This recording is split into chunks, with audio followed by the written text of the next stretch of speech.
সূরা কাফ। বিসমিল্লাহির রহমানির রহিম। রহমান রহিম আল্লাহ তাআলার নামে।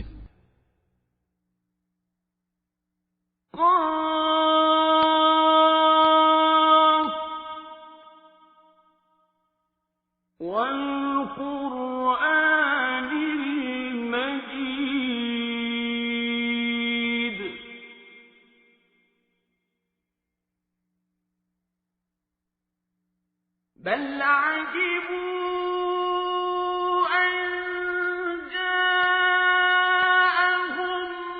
منذر منهم فقال الكافرون هذا شيء عجيب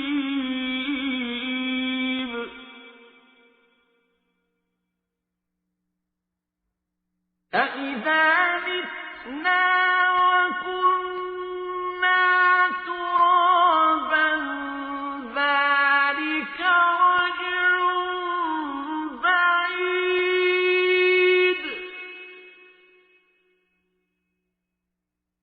قد علمنا ما تنقص الأرض منهم وعندنا كتاب حفيظ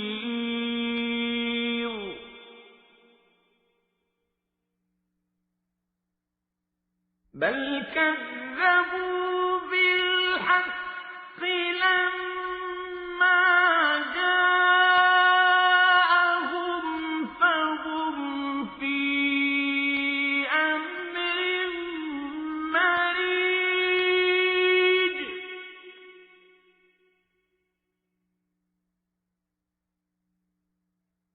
أفلم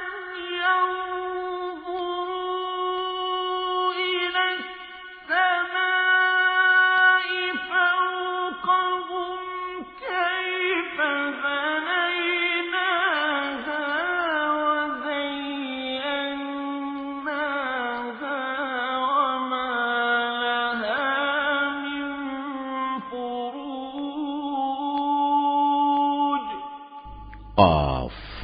মর্যাদা সম্পন্ন কোরআনের শপথ, অবশ্যই আমি তোমাকে রসূল করে পাঠিয়েছি। একথা অনুধাবন না করে বরং তারা বিস্ময় বোধ করে। তাদের নিজেদের মাঝ থেকে কি করে একজন সতর্ককারী নবী তাদের কাছে এলো। অতঃপর অবিশ্বাসীরা এও বলে, এ তো আসলে একটা আশ্চর্যজনক ব্যাপার। এটা কি এমন যে আমরা যখন মরে যাব এবং আমরা যখন মাটি হয়ে যাব তখন পুনরায় আমাদের জীবন দান করা হবে? এ তো সত্যি এক সুদূর পরাহত ব্যাপার। আমি তো এও জানি মৃত্যুর পর তাদের দেহ থেকে কতটুকু অংশ জমিন বিনষ্ট করে, আর আমার কাছে একটি গ্রন্থ আছে যেখানে সব বিবরণ সংরক্ষিত রয়েছে। উপরন্তু এদের কাছে যখনই সত্য এসে হাজির হয়েছে তখনই তারা তা প্রত্যাখ্যান করেছে। অতঃপর তারা সংশয়ে দোদুল্যমান থাকে। এ লোকগুলো কি কখনো তাদের উপরে ভাসমান আকাশের দিকে তাকিয়ে দেখেনি কিভাবে তা আমি বানিয়ে রেখেছি এবং কি অপরূপ সাজে আমি তা সাজিয়ে রেখেছি? কই, এর কোথাও কোনো ক্ষুদ্রতম ফাটলও তো নেই। والأرض مددناها وألقينا فيها رواسي وأنبتنا فيها من كل زوج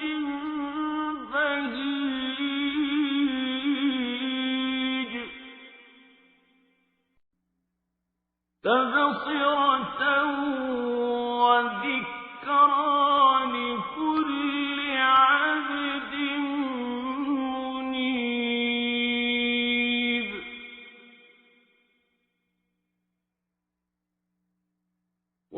ونزلنا من السماء ماء مباركا فأنبتنا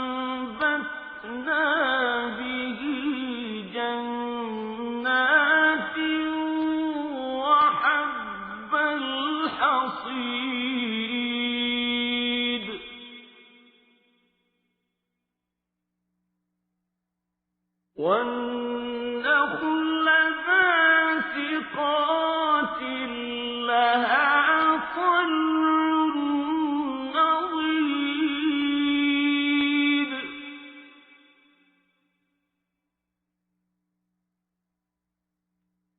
رزقا للعباد وأحيينا به بلدة ميتا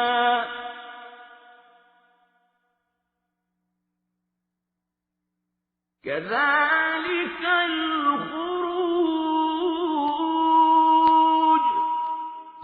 আমি জমিনকে বিছিয়ে দিয়েছি নড়াচড়া থেকে রক্ষা করার জন্য। আমি তার মধ্যে স্থাপন করেছি মজবুত ও অনড় পাহাড়সমূহ। আবার এই জমিনে আমি উদ্গত করেছি সব ধরনের চোখ জুড়ানো উদ্ভিদ। মূলত প্রতিটি মানুষ যে আনুগত্যের দিকে ফিরে আসতে চায়, এর প্রতিটি জিনিসই তার চোখ খুলে দেবে এবং তাকে আল্লাহর অস্তিত্বের পাঠ মনে করিয়ে দেবে। আকাশ থেকে আমি বরকতপূর্ণ পানি অবতীর্ণ করেছি এবং তা দিয়ে উদ্যানমালা ও এমন শস্যরাজি পয়দা করেছি যা কেটে কেটে আহরণ করা হয়। আরো পয়দা করেছি উঁচু উঁচু খেজুর বৃক্ষ, যার গায়ে গুচ্ছ গুচ্ছ খেজুর সাজানো রয়েছে। এগুলো আমি বান্দাদের জীবিকা হিসেবে দান করেছি এবং আমি পানি দিয়ে মৃত ভূমিকে জীবন দান করি। এমনই মৃত মানুষদের কবর থেকে বেরিয়ে আসার ঘটনা সংঘটিত হবে। كذبت قبلهم قوم نوح وأصحاب الرس وثمود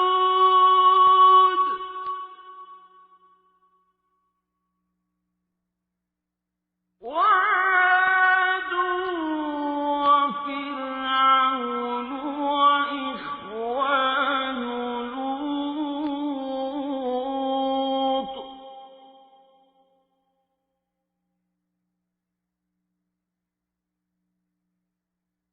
وأصحاب الأيكة وقوم تبع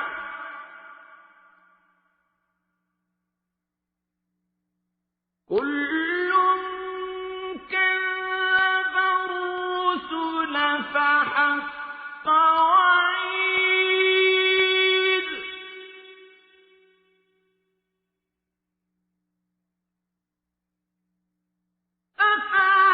أفعينا بالخلق الأول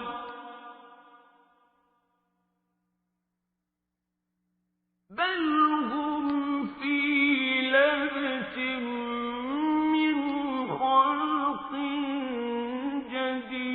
جديد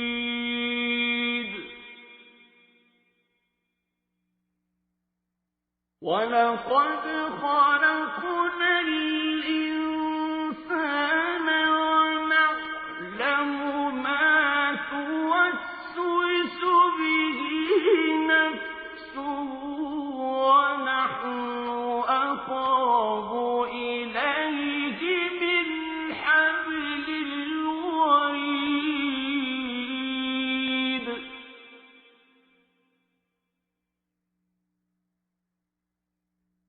إذ يتلقى المتلقيان عن اليمين وعن الشمال قعيد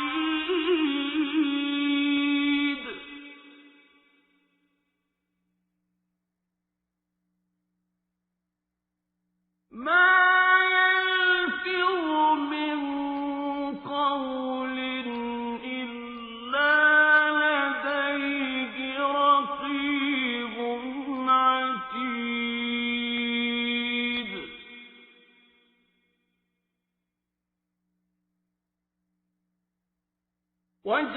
وجاءت سكرة الموت بالحق ذلك ما كنت منه تحيد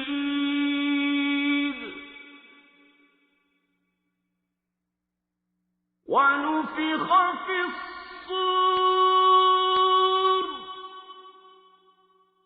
ذلك يوم এর আগেও নুহের জাতি, রসের অধিবাসী ও সামুদ জাতির লোকেরা তাদের নবীদের অস্বীকার করেছে। অস্বীকার করেছে আদ, ফেরাউন ও লুতের সম্প্রদায়ও। বনের অধিবাসী এবং তুব্বা সম্প্রদায়ের লোকেরাও তাই করেছে। এরা সবাই আল্লাহর রসুলদের মিথ্যাবাদী বলেছে। অতঃপর তাদের উপর আমার প্রতিশ্রুত আযাব আপতিত হয়েছে। আমি কি মানুষদের প্রথমবার সৃষ্টি করতে গিয়ে এতই ক্লান্ত হয়ে পড়েছি যে এরা আমার পুনরায় সৃষ্টি করার কাজে সন্দেহ পোষণ করছে? নিঃসন্দেহে আমি মানুষদের সৃষ্টি করেছি। তার মনের কোণে যে খারাপ চিন্তা উদয় হয় সে সম্পর্কেও আমি জ্ঞাত আছি, কারণ আমি তার ঘাড়ের রগ থেকেও তার অনেক কাছে অবস্থান করি। এই সরাসরি জ্ঞান ছাড়াও সেখানে আরো দুজন ফেরেশতা, একজন তার ডানে আর একজন তার বামে বসে তার প্রতিটি তৎপরতা সংরক্ষণ করার কাজে নিয়োজিত আছে। ক্ষুদ্র একটি শব্দও সে উচ্চারণ করে না, যা সংরক্ষণ করার জন্য একজন সদা সতর্ক প্রহরী তার পাশে নিয়োজিত থাকে না। মৃত্যু যন্ত্রণার মুহূর্তটি সত্যিই এসে হাজির হবে। তখন তাকে বলা হবে, ওহে নির্বোধ, এ হচ্ছে সে মুহূর্তটা যা থেকে তুমি পালিয়ে বেড়াতে। অতঃপর সবাইকে একত্রিত করার জন্য শিঙায় ফুঁ দেয়া হবে। তখন তাদের বলা হবে, এ হচ্ছে সেই শাস্তির দিন যার কথা তোমাদের বলা হয়েছিল।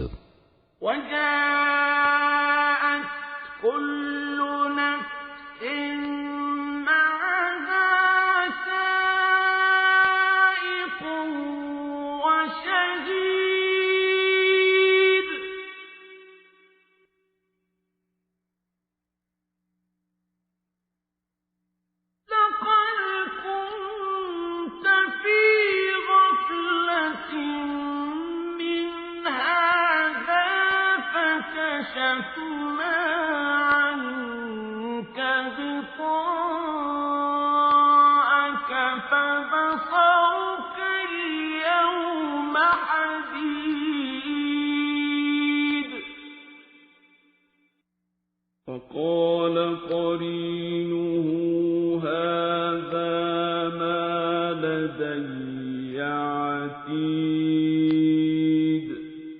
সেদিন প্রতিটি মানুষ আল্লাহর আদালতে এমন ভাবে হাজির হবে যে তাকে হাঁকিয়ে নিয়ে যাবার জন্য সাথে একজন ফেরেশতা থাকবে।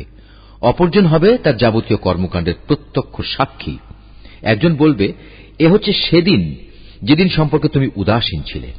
এখন আমরা তোমার চোখের সামনে থেকে তোমার সে পর্দা সরিয়ে দিয়েছি। অতএব আজ তোমার দৃষ্টিশক্তি হবে অত্যন্ত প্রখর, সব কিছুই এখন তুমি দেখতে পাবে। তার অপর সাথী ফেরেশতা বলবে, হে মালিক, এ হচ্ছে তোমার আসামি, আর এ হচ্ছে আমার কাছে রক্ষিত তার জীবনের নথিপত্র। ألقيا في جهنم كل كفار عنيد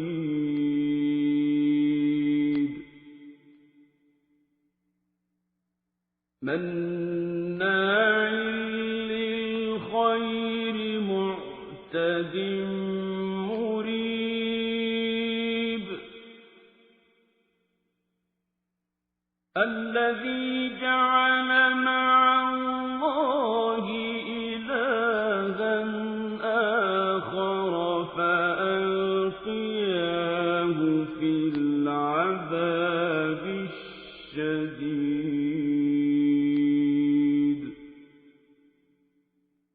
قال قرينه ربنا ما أطغيته ولكن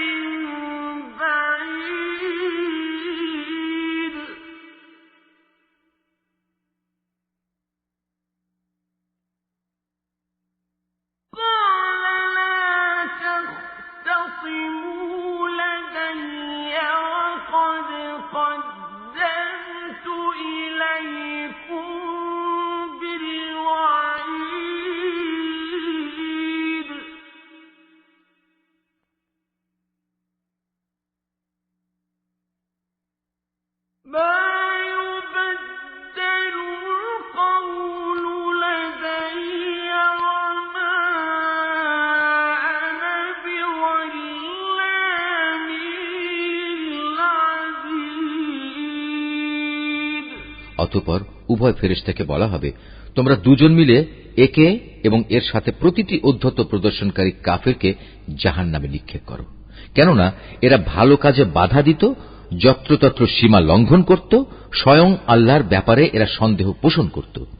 যে ব্যক্তি আল্লাহ তাআলার সাথে অন্য কিছুকে মাবুদ বানিয়ে নিত, তাকেও আজ জাহান্নামের কঠিন আযাবে নিক্ষেপ করো। এ সময় তার সহচর শয়তান বলে উঠবে, হে আমাদের মালিক, আমি কিন্তু এই ব্যক্তিটিকে তোমার বিদ্রোহী বানাইনি, বস্তুত সে নিজেই ঘোর বিভ্রান্তিতে নিমজ্জিত ছিল। আল্লাহ তাআলা বলবেন, এখন তোমরা আমার সামনে বাকবিতণ্ডা করো না, আমি তো আগেই তোমাদের অদ্যকার আযাব সম্পর্কে সতর্ক করে দিয়েছিলাম। আমার এখানে কোনো কথারই রদ বদল হয় না। আমি বান্দাদের ব্যাপারে অবিচারকও নই যে সতর্ক না করেই তাদের আযাব দেব। يوم نقول لجهنم هل امتلأت وتقول هل من مزيد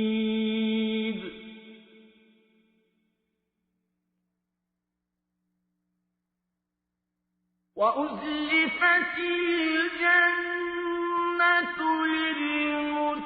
للمتقين غير بعيد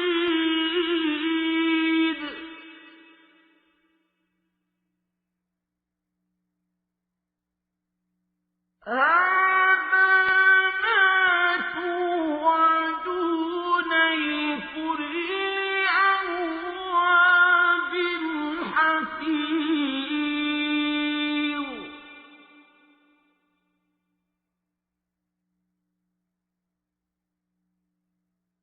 من خشي الرحمن بالغيب وجاء بقلب منيب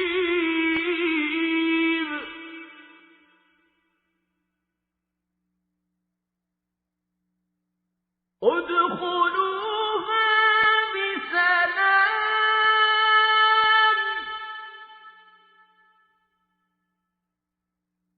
ذلك يوم الخلود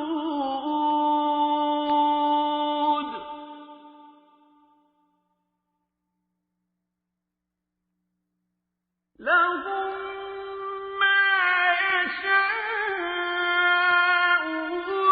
فيها ولدينا مزيد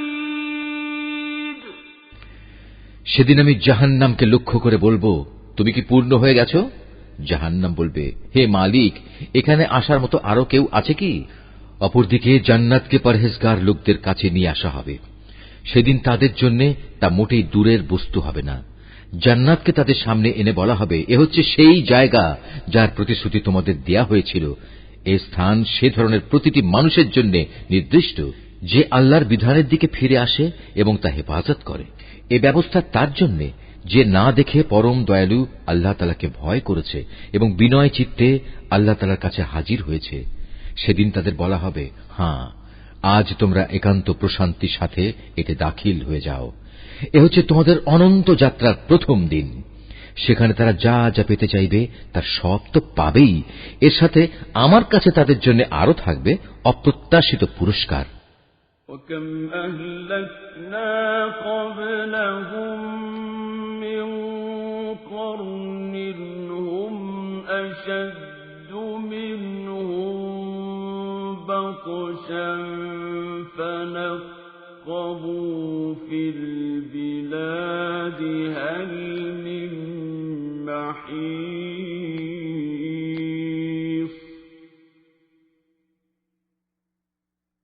إن في ذلك لذكرى لمن كان له قلب أو ألقى السمع وهو شهيد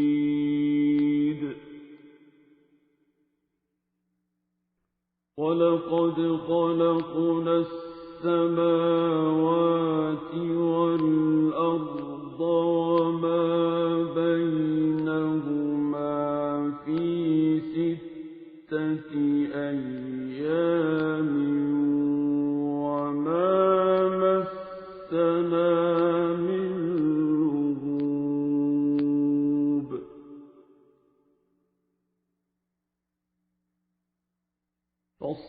على ما يقولون وسبح بحمد ربك قبل طلوع الشمس وقبل الغروب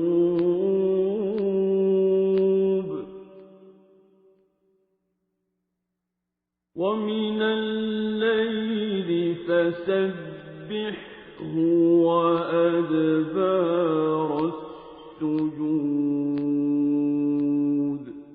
আমি তাদের আগেও অনেক মানব গোষ্ঠীকে ধ্বংস করে দিয়েছি যারা ছিল শক্তি সামর্থ্যে এদের চাইতে অনেক বেশি বড়। দুনিয়ার শহর বন্দরগুলো তারা চষে বেরিয়েছে, কিন্তু আল্লাহর আযাব থেকে তাদের কোনো পলায়নের জায়গা কি ছিল? এর মাঝে সে ব্যক্তির জন্য প্রচুর শিক্ষণীয় বিষয় রয়েছে যার কাছে একটি জীবন্ত মন রয়েছে, অথবা যে ব্যক্তি একাগ্রচিত্তে সে শিক্ষণীয় বিষয়সমূহ শুনতে চায়। আমি আকাশমালা, পৃথিবী ও উভয়ের মধ্যবর্তী যা কিছু আছে তা সব কিছু 6 দিনে সৃষ্টি করেছি। কোন ক্লান্তি আমাকে স্পর্শ করেনি। অতএব হে নবী, সৃষ্টি সংক্রান্ত ব্যাপারে এরা যা বলে তাতে তুমি ধৈর্য ধারণ করো। তুমি যথাযথ প্রশংসার সাথে তোমার মালিকের পবিত্রতা ও মাহাত্ম্য ঘোষণা করো, সূর্য উদয়ের আগে এবং সূর্য অস্ত যাবার আগে। রাতের একাংশেও তার পবিত্রতা ও মহিমা ঘোষণা করো এবং সাজদা আদায়ের কাজ শেষ করে পুনরায় তাঁর তসবিহ পাঠ করো। يوم ينادي المناد من مكان قريب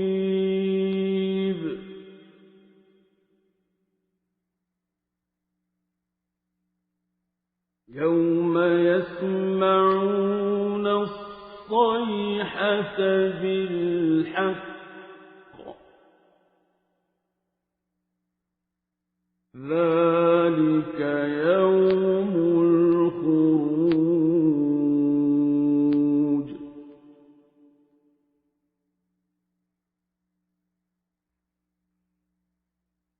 إنا نحن نحيي ونميت وإلينا المصير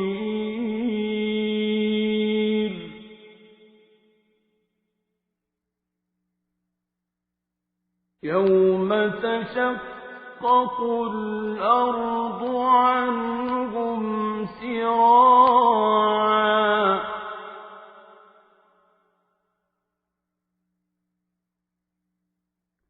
ذلك حشر علينا يسير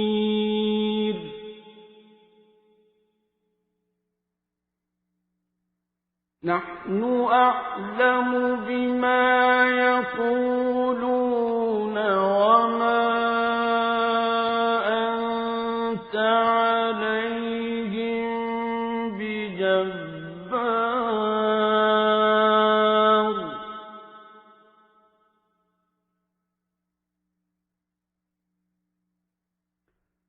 فذكر بالقرآن من يخاف وعيد সেদিন দূরে নয় যেদিন একজন আহ্বানকারী একান্ত কাছ থেকে সবাইকে ডাকতে থাকবে। সেদিন তারা কিয়ামতের মহাগর্জন ঠিক মতোই শুনতে পাবে। সেদিনটি হবে কবর থেকে উত্থিত হবার দিন। সত্য কথা হচ্ছে, আমি জীবন দান করি, আমি মৃত্যু ঘটাই এবং সবাইকে আবার আমার কাছেই ফিরে আসতে হবে। সেদিন তাদের ওপর থেকে কবরের মাটি ফেটে যাবে। যখন তারা দ্রুত হাসরের মাঠের দিকে দৌড়াতে থাকবে, বলা হবে, এ হচ্ছে হাসরের দিন। মূলত আমার জন্য এটি একটি সহজ কাজ। হে নবী, এরা যা কথাবার্তা বলে তার সব কিছুই আমি জানি। তুমি তো তাদের উপর জোর জবরদস্তি করার কেউ নও। অতঃপর এ কোরআন দিয়ে তুমি সে ব্যক্তিকে সদুপদেশ দাও যে আমার শাস্তিকে ভয় করে।